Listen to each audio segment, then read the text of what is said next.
Pertanyaan lagi dari Ana. Saya mau konsultasi. Saya seorang wanita single parent dengan 2 anak dan sekarang sudah mempunyai calon. Kami sudah 2 tahun berhubungan dengan calon kami, tetapi orang tua dari laki-laki tidak menyetujui. Apakah dosa bila seorang anak sudah minta izin menikah kepada orang tuanya tapi tidak diizinkan, lalu dia memutuskan menikah tanpa restu orang tua? Ya boleh kalau larangan orang tua itu tidak jelas, ya. Karena Anda itu single parents, ya, Anda janda beranak 2, lalu orang tua dari calon suami Anda nggak suka, udahlah nggak usah, kamu nggak usah nikah kok jeung janda, naon sih kayak nggak ada perempuan lagi, kata orang tua dia tuh. Dan akhirnya anaknya itu nggak diizinkan menikah, anak cowoknya itu nggak diizinkan menikah, ya, hanya alasan karena Anda seorang janda beranak 2. Itu kan bukan alasan yang benar sebenarnya, ya. Maka apakah boleh menikah tanpa restu orang tua? Ya, kalau larangan orang tua itu tidak berdasar, itu boleh dilanggar. Kalau tidak berdasar, ya, calon suami Anda udah bukan dewasa lagi, bukan dewasa lagi lah, udah tua, ya. Ya kalau orang udah 40-an kan berenan udah kolot, ya, udah tua, ya, udah melewati setengah perjalanan hidupnya. Calon suami Anda misalnya udah berumur, ya, kekeh orang tuanya nggak ngizinin, nikah saja. Kenapa? Ya saya nggak ngerti, Anda selama 2 tahun ngapain aja dengan calon Anda itu. Daripada Anda berbuat dosa, ya segera saja menikah. Gimana kalau orang tua tidak merestui? Ya karena orang tuanya yang salah. Kita harus dapat restu orang tua kalau kitanya benar dan dia benar.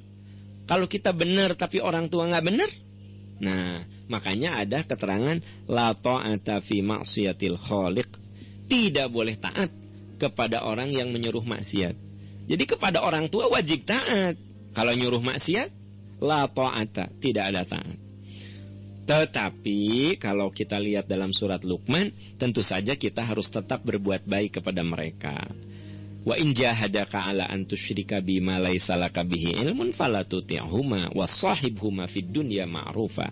Kalau orang tuamu mengajak kepada keburukan, kepada kemusyrikan, kepada dosa, fala tuti'huma, jangan kamu taat.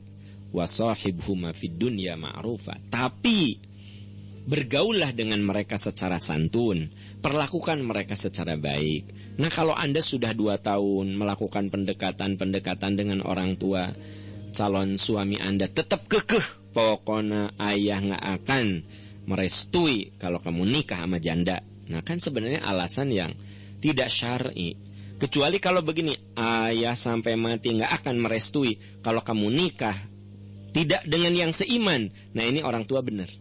Jadi kalau ada orang tua bilang ini, mamah itu sama papa nggak akan pernah merestui anak yang nikah dengan beda iman, nggak akan merestui. Nah ini benar si bapak benar ini, si ibu bapak benar, ini benar karena tidak merestuinya anaknya mau nikah dengan yang beda iman. Nah tapi kalau karena janda, karena pendidikannya lebih rendah, karena sukunya beda, ya gitu. Yang dimaksud suku ini suku adat, ya, bukan suku kaki gitu, ya. Nah jadi yang karena mau nikah dengan orang Jawa, pokoknya mama nggak setuju kamu nikah dengan orang Jawa, kudu dengan Sunda lagi. Nah ini alasan yang tidak benar. Ini alasan jahiliyah kalau orang tidak mengizinkan nikah karena beda suku, karena beda status sosial, ini jahiliyah. Tapi kalau tidak mengizinkan karena beda iman, ini benar.